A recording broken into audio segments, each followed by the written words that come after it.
Benji, halika nga rito sandali. May ipapakilala ko sa'yo. Sino naman yan, kuya? Huwag mo sabihing nag-ampun ka na naman. Benji naman, huwag ka naman magsalita ng ganyan. Pasensya na, hindi ko alam kung pwede akong tumira dito. Pero tatanawin kong malaking utang na loob, mga anak. Wala na talaga kasi akong matirhan pa at wala na akong kamag-anak.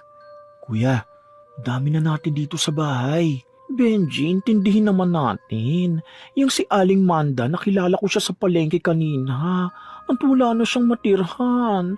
Kawawa naman kaya nagpasya kung dalhin na siya rito. Kuya Billy naman oh, ang dami na nating pinatitira rito sa bahay. Nagmumukha ng ampunan to. Ang dami ng matatanda at mga bata rito. Hindi ka ba napapagod? Ano naman, may pera naman tayo. Hindi ko kayang tiisin ng taong walang mauuwian. Alam mo naman na ganito talaga ako, di ba? Ayokong maranasan ng ibang naranasan ng mga magulang natin noon na tumira sa kalye hanggang sa lumaki tayo. Kilala na si Billy bilang baklang hindi marunong tumanggi kapag may nangangailangan. Hindi siya lumaki na marangya at lumaki siya sa kalsada. Ngunit nang tumanda siya at nagtagumpay sa negosyo, mas lalo siyang naging maawain at matulungin. Sa bahay nila, hindi na bago na maingay at magulo. Mga batang palaboy, mga matatandang namamalimos sa kalye. Lahat yun, tinanggap ni Billy na parang tunay na kamag-anak. Si Benji na kapatid niya, madalas kabaligtaran niya at praktikal. Mas maingat at prangka. Ngunit dahil mahal siya ng kapatid at kapag nakiusap si Billy, napapapayag din ito. Ngayon, isa na namang bagong mukha ang dadagdag sa tahanan nila. Yun ay walang iba kundi si Aling Manda. Kuya, hindi siya nagrereklamo ko Pero sigurado ka bang okay tong si Aling Manda? Mukha pa namang kaya niya magtrabaho sa sarili niya Ay naku, Benji, hayaan mo na ako. Saka may sakit si Aling Manda, kaya hindi pa siya makapagtrabaho. Yun ang sinabi niya sa akin, kaya ako siya kinupkup. Kawawa naman yung matanda. Kung ayaw nyo, aalis na lang ako, mga anak. Hindi ko kayo gustong abalahin pa dito sa bahay ninyo. Hindi naman po sa ganoon, Aling Manda. Pero kasi... Huwag ka na mahiya, Aling Manda. Dito ka muna. Maayos dito at kahit papano may matitiran at makakain ka. Kung ano kakainin namin dito, yun din ang kakainin nyo. Kaya huwag na kayong mag-alala. Maraming salamat talaga. Hindi ko alam kung paano ako magsisimula ulit at malaking bagay na ito sa akin. Kuya, saan mo ba nakita to si Aling Manda? Sa palengke nga. Nakaupo lang siya sa gilid at basang-basa. Dahil umulan kaya naawa ako. Hindi talaga kaya ni Billy ang makakita ng taong naghihirap. Tila automatic sa kanya ang mag-alok ng tulong. Ilang beses na rin siyang napagalitan ni Benji dahil sa sobrang pagiging bukas palad. Ngunit hindi yun nagbabago. Ang bahay nila ay malaki, maaliwalas at halos kalahati nito ay ginawa talaga ni Billy bilang tirahan ng mga inampon at tinulungan niya sa nakaraan. May mga batang nag-aaral na ulila na dati niyang kinukupkup. May mga nangangalakal dati na ginawang hardinero at 2 alin na tumutulong magluto at maglinis noon pa. Para kay Billy, mas masarap kumain kapag may kasalo at mas masarap ang buhay kapag may natutulungan. O siya, Aling Manda, dito ka na muna sa guest room. Malinis dito, may kumot, may electric fan at may cabinet. Billy, sobra-sobra na to. Parang hindi ako sanay sa ganito kagandang kwarto. Kuya, baka bukas 10 tao na naman ang madagdag dito sa bahay naku, tumigil ka nga, Benji. Kaysa naman matulog sila sa kalsada. Dito na lang. Wala namang gumagamit nitong kwarto. Pasensya ka na kung istorbo ako. Ayos lang naman sa akin kahit sa sala na lang ako matulog, mga anak. Hindi ka istorbo. Mas masaya kapag marami tayo dito. Kaya ituring niyo po itong bahay niyo. Huwag kayong mahiya. Pagpasensyahan niyo na itong kapatid kong si Benji, ha? At talagang ganito lang siya magsalita, Aling Manda. Una, ganito talaga ako magsalita. Pero sana, kuya, mag-isip ka rin paminsan-minsan. Habang inaasikaso ni Billy si Aling Manda, si Benji naman ay lumabas sa sala. Napakamot siya sa batok. Medyo dismayado ngunit hindi naman siya masamang tao. Alam niyang may mabuting puso lang ang kapatid niya, ngunit sobra nga lang. Subalit pagkatapos ng sandaling pagkadismaya, napangiti rin siya. Kahit kailan hindi nagbago si Billy. Kahit bakla siya at madalas pinagtatawanan dati sa barangay, siya ang pinakamatapang, pinakamasipag at pinakamaawain. Marami siyang naabot dahil sa tiyaga at talino, ngunit hindi kailanman nawala ang pagmamalasakit sa kapwa. Kaya kahit pa ilang beses nang nawala ng pera si Benji dahil sa mga inampon ng kuya niya, alam niyang walang masama sa totoong kabutihan. At kung minsan, yun ang nagpapagaan ng buhay nila. Magulo ang bahay, ngunit masayang presensya ng mga taong tinutulungan ni Billy. Kuya, may papaluto ka ba mamaya? Parang dumami tayo ngayong araw eh. Oo, ganun talaga. Magluluto na lang ako mamaya ng sopas na makakain si Aling Manda. Nako, wag niyo na akong alalahanin, Billy. Hindi ko alam kung paano ko mababayaran lahat ng ito. Naku, Aling Manda, hindi nyo naman po kailangan magbayad eh. Basta masaya kayo, masaya na rin ako. Alam mo kuya, minsan naiisip ko, Paano kung maisipan mong ampunin pati buong barangay? Kung kaya ko, bakit hindi? Hindi ko alam kung paano ko napunta sa inyo. Pero salamat talaga, mga anak. inoobserbahan ni Billy si Aling Manda. Maputla ang balat, payat at halatang matagal nang walang kumakalinga. Sa isip-isip ni Billy, hindi dapat ginagawang malaking isyu ang pagtira ng isang taong walang matitirhan. Marami silang extra rooms, malaki ang kita ng negosyo niya at kayang-kaya niyang magpakain ng mga taong hindi niya kadugo. Wala siyang balak magtanong ng nakaraan ni Aling Manda at para sa kanya, mas mahalaga kung saan magsisimula ang isang tao, hindi kung saan ang galing. Naisip niyang baka kaya may bahagyang ilap sa mata ni Aling Manda ay dahil sa bigitong magkaroon ng tahanan. At kung ang bahay na ito ang magiging simula, ay bukas ang pinto niya. Sige na, Aling Manda, magpahinga ka na muna. Tatawagin na lang kita mamaya pagkakain na, ha? Naku, kung may maitutulong ako, sabihin niyo lang. Pwede kang tumulong maghiwa-hiwa ng gulay mamaya. Wag na. Hayaan mo magpahinga muna si Aling Manda, Benji. Ayos lang, Billy. Gusto ko rin naman yung may ginagawa. Kuya, baka gusto mo rin akong paupuin. Pagod na ako buong araw eh. Tumigil ka nga, Benji. Ikaw tumas bata at walang ginagawa, no? Oo na. Naku, kailan kaya ako babalik sa trabaho ko sa Japan nang makalanghap man lang ng sariwang hangin? Sumapit ang hapunan, sabay-sabay silang kumain. Maingay, magulo, ngunit masaya tulad ng nakasanayan sa bahay nila. Maging si Billy ay galing sa hirap at naranasang tumira sa kalye, kaya hindi bago sa kanya ang kwento ng mga ito. Ngunit may kakaibang lungkot sa mata ni Aling Manda na hindi pa niya mabasa. Hindi niya na yun natanong. Alam niyang darating ang araw na kusang sasabihin ng Ali ang pinagdadaanan nito. Pagkatapos kumain, nagligpit si Benji at si Aling Manda ang nagpunas ng mesa. Si Billy naman ay napaupo sa sofa. Pagod man, ngunit kontento. Para sa kanya, ang bahay ay mas gumagaan kapag may bagong buhay na gustong magsimula ulit. Wala siyang ideya sa laki ng bagyong paparating na ang kabutihang ipinakita niya ay pagmumula ng isang matinding pagsubok. Isang araw, Billy, ako nang bahala sa pagluluto, ha? Hindi na kayo dapat naghihirap dyan sa kusina. Wala naman akong ginagawa kaya mula ngayon, ako na ang bahala. Naku, Aling Manda, hindi naman po kami nahihirapan. Sanay naman kami dito. Pero sige po, kung gusto niyo pong tumulong. Naku, baka hindi niyo po kayang iluto to, Aling Manda. Ay nako Benji, hayaan mo ko. Masarap ako magluto. Hindi nyo pa natitikman ang specialty ko.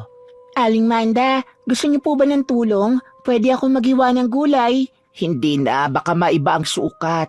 Ayoko pa naman na iniistorbo ako. Kaya ako na ang bahala sa lahat. O siya, sige. Titikman namin yung specialty mo, Aling Manda, ha? Nang sumunod na araw na yon, ramdam agad sa bahay ang pagbabago ng bawat galaw ni Aling Manda. Kung noong unay mahiyain pa ito at parang hindi sanay sa malaking bahay, ngayon ay parang siya pa ang may-ari. Lahat ng sandok, lahat ng kawali, pati asin at toyo ay gusto niya hawak niya. Hindi rin siya makontento sa simpleng pagluluto at kailangan siya ang bida. Kailangan siyang magluluto ng lahat lalo na para kay Billy. Kapag si Dina o si Benji ang kumain, wala siyang pakialam. Ngunit pag si Billy ay sobrang alaga niya. Kuya, konti na muna ang kainin mo, ha? At nagda-diet ka, di ba? Ay, grabe ka. Masarap kaya ang amoy ng niluto ni Aling Manda. Ang bango, oh. Kuya Billy, baka gusto mong tikman din tong niluto ko kagabi. Ininit ko lang to ng konti kaya masarap pa rin to. Ay hindi na kailangan. Ito ang kakainin ni Billy. Kain na Billy, yan ang masarap at niluto ko yan para sa'yo.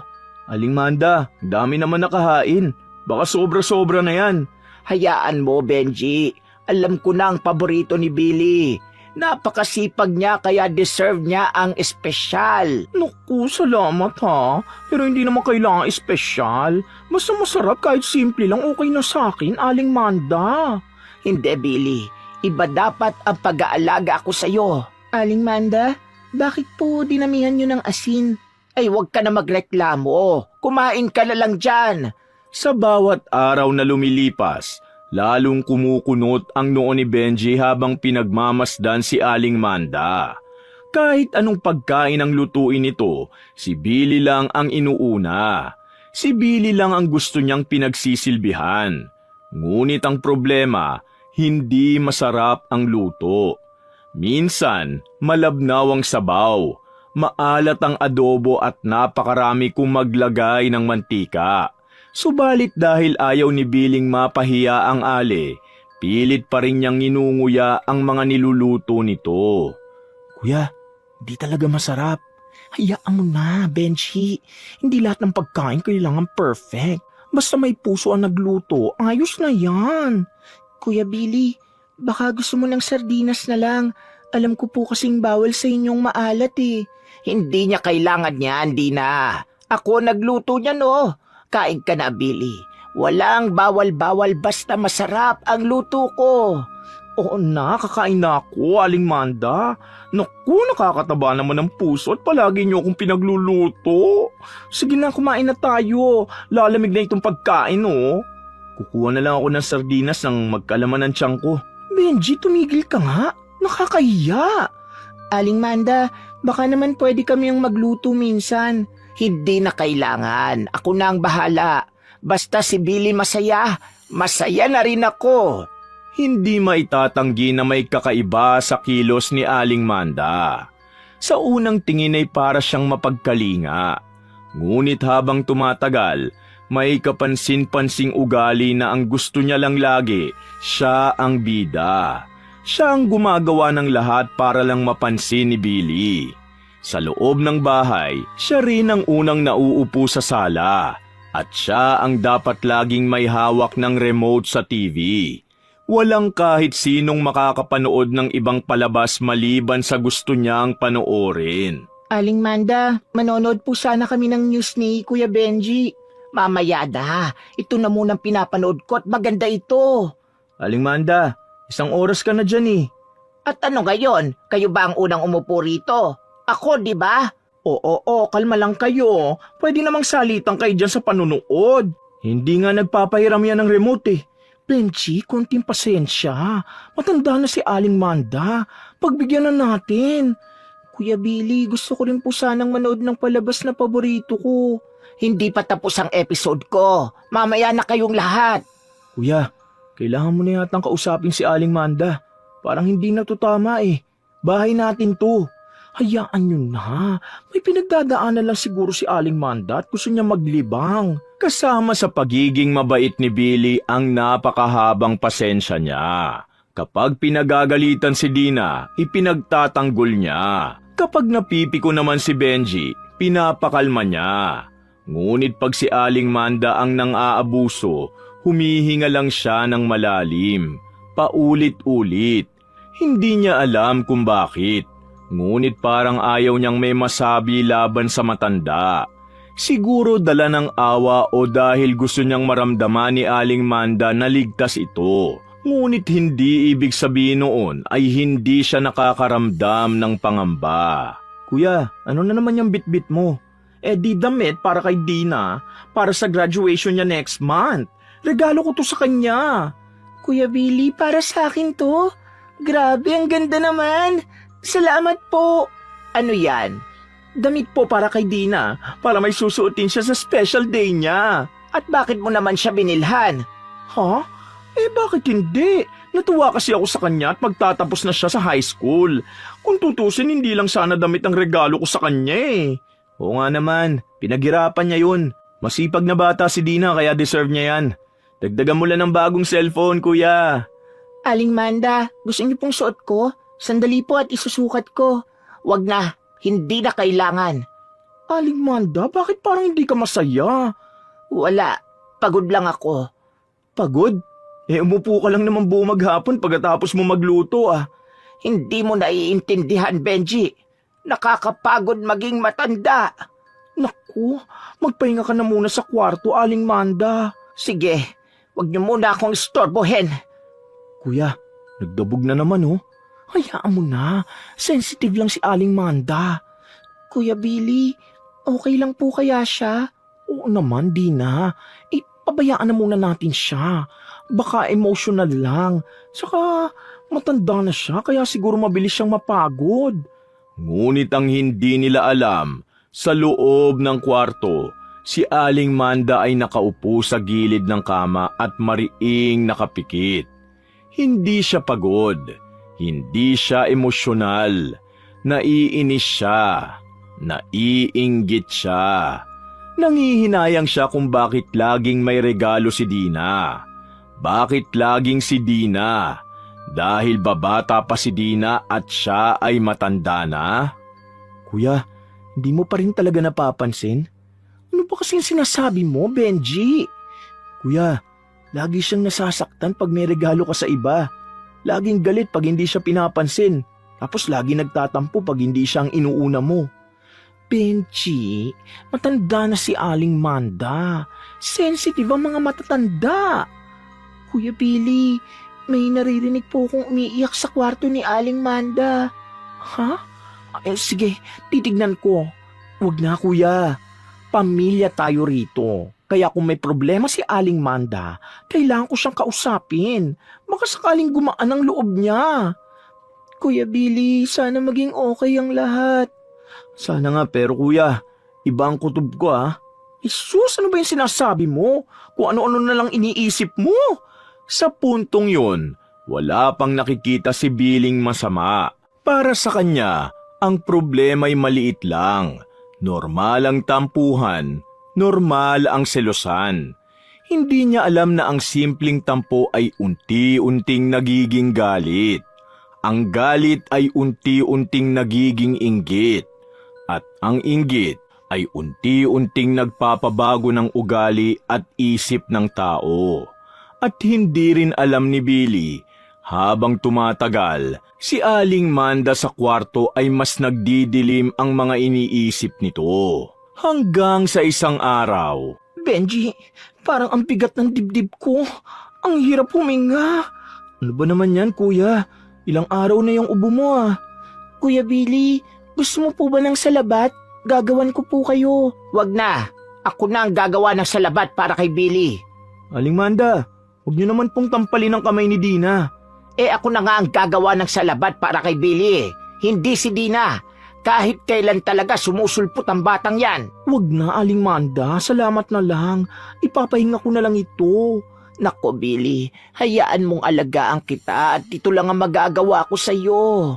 1 linggo na ang nakakaraan mula ng unang maramdaman ni Billy ang kakaibang sakit. Nagsimula lamang ito sa simpleng pagkahilo at ubong hindi mawala-wala. Akala nila simpleng trangkaso lang, subalit habang tumatagal, mas lalo itong gumagrabe. Minsan sa hapon, bigla na lamang siyang nanginginig at madalas na uubo ng may kasamang matinding pagkirot sa lalamunan. Kahit si Benji na dati lagi pa nagbibiro sa kapatid, hindi mapalagay. Napapansin niyang lumalamlam na ang mukha ni Billy at parang napapagod kahit wala namang ginagawa. At sa gitna ng lahat, si Aling Manda naman ay sobrang aalalay, sobrang concern, sobra para hindi mapansin. Ngunit kahit papano, napansin niyo ni Benji. Kuya, bakit ganyan ang kulay ng plema mo? Hindi na normal yan Parang dugo na yan Ewan ko ba, parang ang kati sa loob ng lalamunan ko. Kuya Billy, may nakita po akong parang puti sa tissue. Puti? Anong puti? Parang gumagalaw po. Ay nako, baka hibla lang yan ng tissue. Huwag niyong intindihin. Benji, tingnan mo nga. Kuya, hindi to hibla. Uod to. Doon na nagsimulang kabahan si Benji. Hindi basta plema ang lumalabas kay Billy kundi may mga maliliit na uod. Buhay na gumagalaw na hindi nila maintindihan kung paano napunta sa lalamunan niya. Dinala nila agad si Billy sa doktor.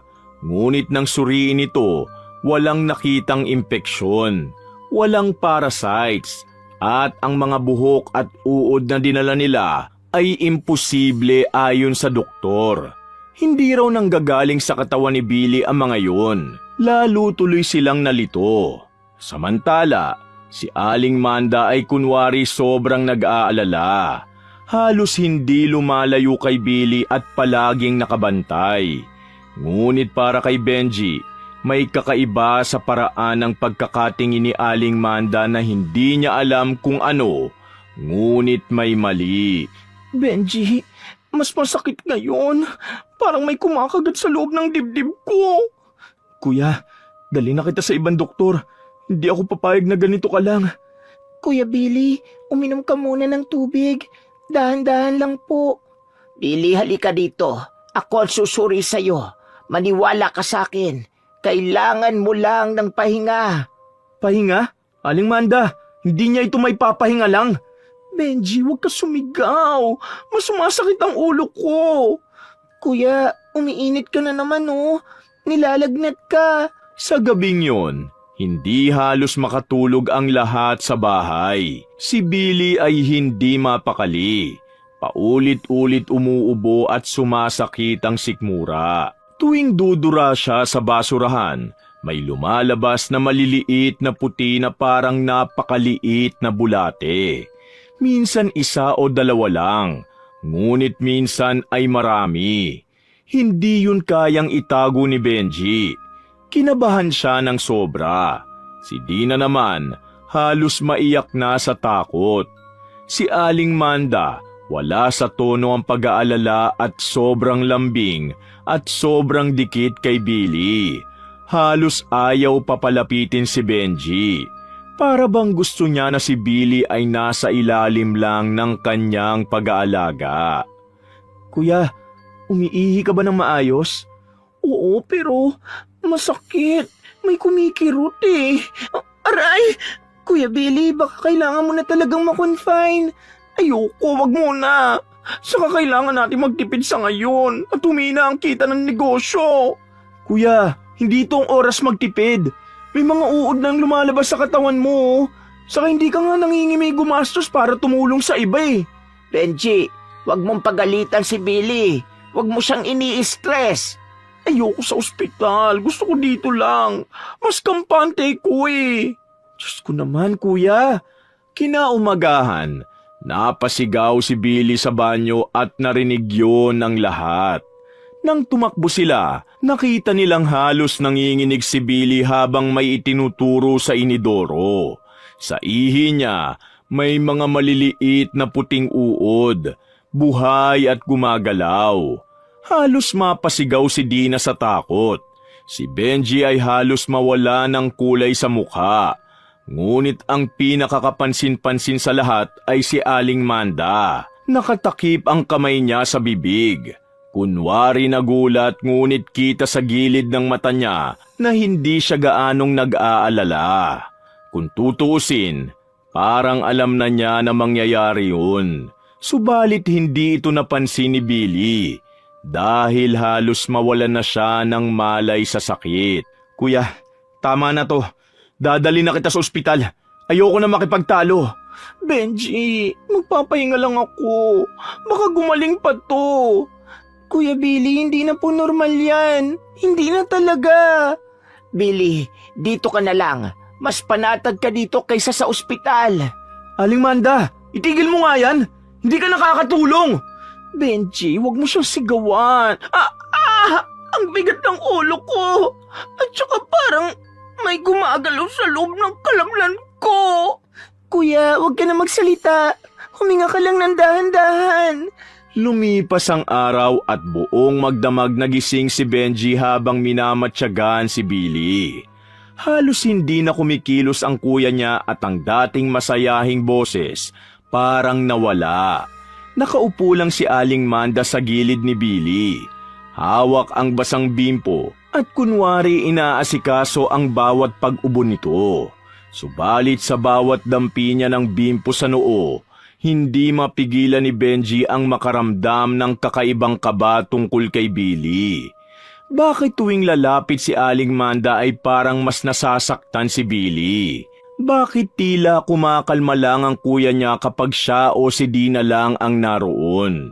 Hindi pa niya alam ang sagot, subalit malinaw na sa kanya na may mali. Benji, sumasakit din ang tiyan ko. Kuya, dahan-dahan lang. Hinga lang. Billy, halika dito at hihilutin ko.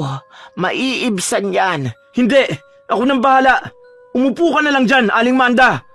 Bakit ba? Anong problema mo? Benji, huwag na kayong mag-away. Mas sumasakit pag maingay eh. Habang lumalalim ang gabi, mas lalo pang naging matindi ang sakit ni Billy. Parang may kung anong gumagalaw sa loob ng sikmura niya. Para bang may kumikislot. Sinusubukan niyang tiisin ang sakit, ngunit habang tumatagal hindi na niya mapigilang mapahiyaw. Si Benji ay tumakbo agad sa kanya. Hahawakan ang kamay niya at pipilitin siyang huminga ng malalim. Si Dina naman, kahit natatakot, tumutulong magdala ng tubig at gamot. Samantalang si Aling Manda, nakaupo lamang. Tahimik ngunit hindi alam kung bakit parang may kakaibang ngiti sa labi niya tuwing tatalikod sila. Isang ngiting mabilis niyang tinatago kapag may nakatingin. Kuya, bukas na bukas din pupunta na tayo sa ospital. Hindi na ako papayag na tumagal pa tong nararamdaman mo. Benji, salamat ha. Pero huwag kang mag-alala. Baka bukas gumana to. Kuya Billy, huwag mo na kaming pangunahan. Kahit ngayon lang. Nag-aalala na kami sa'yo, kuya. Matulog na kayo. Ako nang bahala kay Billy. Babantayan ko siya buong gabi. Hindi. Ako magbabantay sa kanya. Umalis ka na muna, Aling Manda. Kaya ko na to. Bakit ba parang pinagtatabuyan mo ko? Gusto mo rin bang magkasakit? Ano?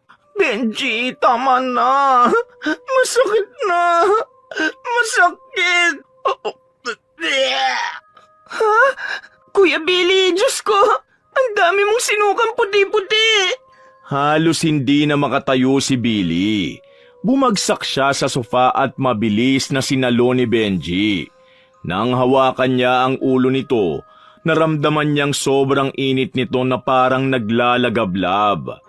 Halos hindi na makapagsalita si Billy. Halos pabulong na lang ang bawat salita. Si Benji naman, hindi alam ang gagawin ngunit isa lang ang malinaw.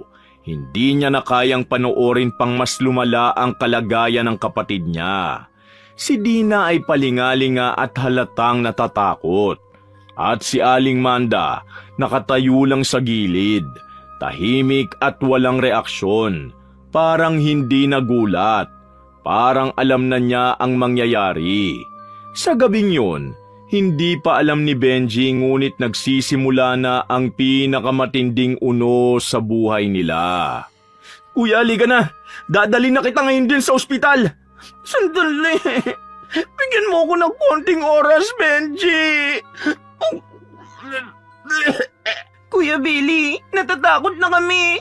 Ang hina mo na. Ay nako, sayang lang ang pera sa ospital. Tumigil ka na, Amanda. Bakit ka ba nakikialam? Benji, tulungan mo akong tumayo. Oo, kuya, huwag ka mag-alala. Nandito ako. Hirap nang huminga si Billy.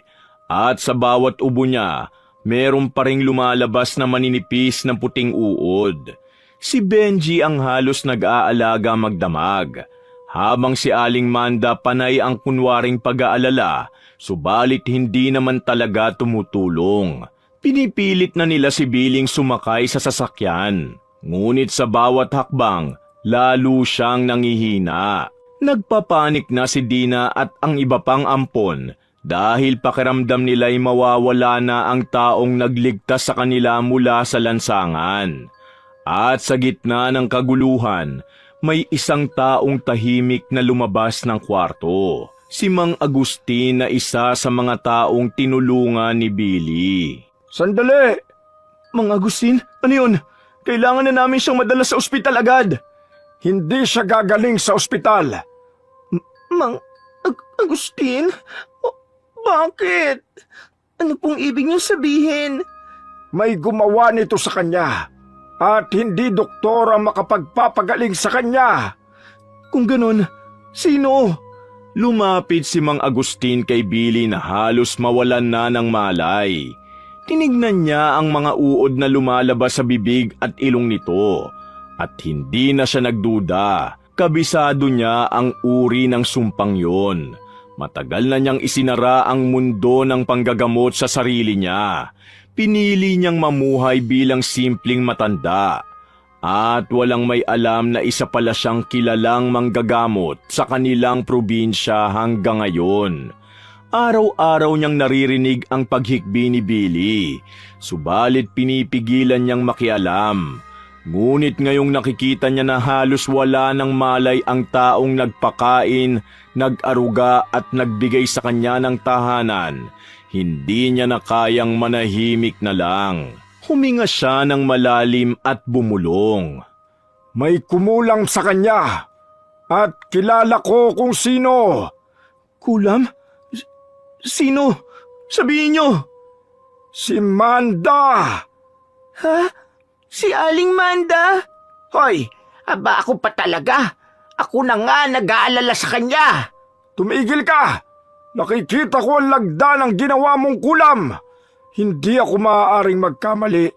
At kahit kailan, hindi pa ako nagkamali sa pagbasa ko sa lagda. Aling Manda? Bakit mo ko ginawa ng ganito? Bakit hindi? Ano? Ibig sabihin totoo? Nag-iba ang mukha ni Aling Manda. Ang dating paawa at palaging nagkukunwaring inaapi ay napalitan ng malamig na tingin. Para bang may bigat na gumuhit sa hangin sa loob ng sala. Napaatras si Dina at ang iba pa. Hindi makapaniwala sa revelasyong yon. Si Billy naman, hindi halos makapagsalita. Nanginginig sa sakit at pagkagulat. Mula sa gilid ng sala, naglakad si Mang Agustin palapit kay Manda. At doon lalo niyang nakumpirmang may daladala itong itim na kapangyarihan. Ramdam niya ang bigat ng sumpang ibinuhos nito sa kaawa-awang si Billy. At doon na nagsimula ang tunay na banggaan. Oo, ako! Ako ang kumulam sa'yo, Billy! Wala kang puso! Bakit mo nagawa to sa kuya ko? Dahil gusto kong ako lang ang nandito. Pero inalagaan ka niya. Lahat kami inalagaan niya. Napakabait ni Kuya Billy para gawan mo ng ganito. Yun na nga ang ayaw ko. Bakit kayo pa? Bakit hindi ako lang? Hindi ganun ang pagmamahal, Aling Manda. At dahil sa inggit mo, muntik mo nang patayin ang taong tumulong sa'yo. Wala kang utang na loob. Unti-unti nang lumitaw ang tunay na motibo ni Aling Manda. Inggit na pilit niyang tinago, ngunit lumaki ng lumaki hanggang sa maging lason. Pakiramdam niya, dapat siya lamang ang pinahahalagahan ni Billy. Ayaw niya ng may iba pang inaampon. Ayaw niyang may iba pang nakatatanggap ng atensyon. At dahil dati siyang kilalang mangkukulam sa baryo nila, nasanay siyang kapag may hindi siya nagustuhan, magpaparusa agad siya. Kaya siya pinalayas dati at ngayon, muntik niya nang ulitin ang kasalanang yun. Habang patuloy siyang nagbubulgar ng sama ng loob, lalo namang pinanghihinaan si Billy. Kaya agad kumilo si Mang Agustin. Ilapag niyo siya! Gagamutin ko na! Mang Agustin, sigurado kayo? Utang ko sa kanya ang buhay ko. Mang Agustin, salamat. Ano pong kailangan naming gawin? Huwag kayong lalapit kay Manda. Mapanganib ang galit niya. Hindi niyo ako mapipigilan. Hiniga nila si Billy sa sahig. Kinuha ni Mang Agustin ang lumang kahon na matagal niya nang tinago mula nang tumigil siya sa panggagamot. Doon ay may mga dahon, langis at lumang tali na may mga sinaunang simbolo. Habang nag-uumpisa siyang magdasal, nagsimula ring umiyak si Billy. Hindi sa sakit, kundi sa pag-asa. Ang hangin sa paligid ay bahagyang lumamig at ang mga uod na kanina pa lumalabas sa bibig niya, unti-unting naglalaho. Samantala, si Aling Manda ay nanlilisik ang mata. Galit na galit dahil nauudlot ang ginawa niyang sumpa. Ngunit hindi na siya makalapit. Ramdam niya ang lakas ng proteksyong inilalabas ni Mang Agustin. Billy, ako lang dapat ang kasama mo. Hindi sila. Manda, hindi ako pumipili ng isa. Lahat kayo'y mahal ko. Kaya ako kayo tinutulungan. Hindi ko kailangan ng pagmamahal na pinaghahatian. Kaya mo ba siya papatayin? Dahil lang doon? Oo, dahil gusto ko akin lang siya. Tama na! Pinuputol ko na ang sumpa mo ngayon, Manda! Hindi mo ko kaya! Diyos ko, tingnan nyo. Bumabalik na ang kulay ng mukha ni Kuya Billy. Habang nagpapatuloy ang ritual, unti-unting bumabalik ang lakas ni Billy. Ang kulay ng labi at balat niya na kaninang maputla, nagiging normal na. Ang dating hirap huminga ay napapalitan ng mas malalim at normal na paghinga. Ang mga mata niya ay dahan-dahang dumilat. At sa unang pagkakataon matapos ang mga araw ng paghihirap, nakangiti siya ng mahina. Samantala, si Aling Manda ay parang nawala ng lakas. Ang dating tikas niya ay parang natunaw. Subalit kahit ganon, hindi pa rin siya humingi ng tawad. Nakatingin lang siya kay Billy na puno pa rin ng galit at pagkadismaya. Manda, hindi kita kinamumuhian. Hindi ko kailangan ng awa mo. Kahit ngayon? Kahit muntik mo siyang patayin? Billy, handa ka pa bang tanggapin siya rito? Kung hihingi siya ng tawad, oo. Aling Manda, magbago ka na. Pagsisihan mo na ang ginawa mo. Hindi. Wala akong pagsisisihan. At yun na ang tumapos sa lahat. Nang hindi man lang nagsabi ng patawad si Aling Manda, tumalikod si Billy. Mabait siya, mapagpatawad at hindi marunong magkimkim ng galit. Ngunit may hangganan din ang pagiging mabuti. Pinakiusapan niya si Benji na ihatid si Manda palabas ng bahay. Walang kahit na anong salita. Lumabas si Manda na ang tanging bitbit ay ang galit na siya rin ang pumili. Samantala, si Billy ay unti-unting gumaling sa tulong ni Mang Agustin at tuluyang bumalik ang sigla niya sa bahay na puno ng mga taong minahal at minamahal niya. Ang kabaitan ay regalo, ngunit hindi ito dapat inaabuso. At ang pag-ibig, kapag pinilit at inangkin, nagiging sumpa. Sa huli, hindi ang kulam, kundi ang inggit at kasakiman ang tunay na sumisira sa tao. Ang pagpapatawad ay biyaya, ngunit ang paglayo sa taong ayaw magbago ay isa ring anyo ng pagmamahal sa sarili. Wakas!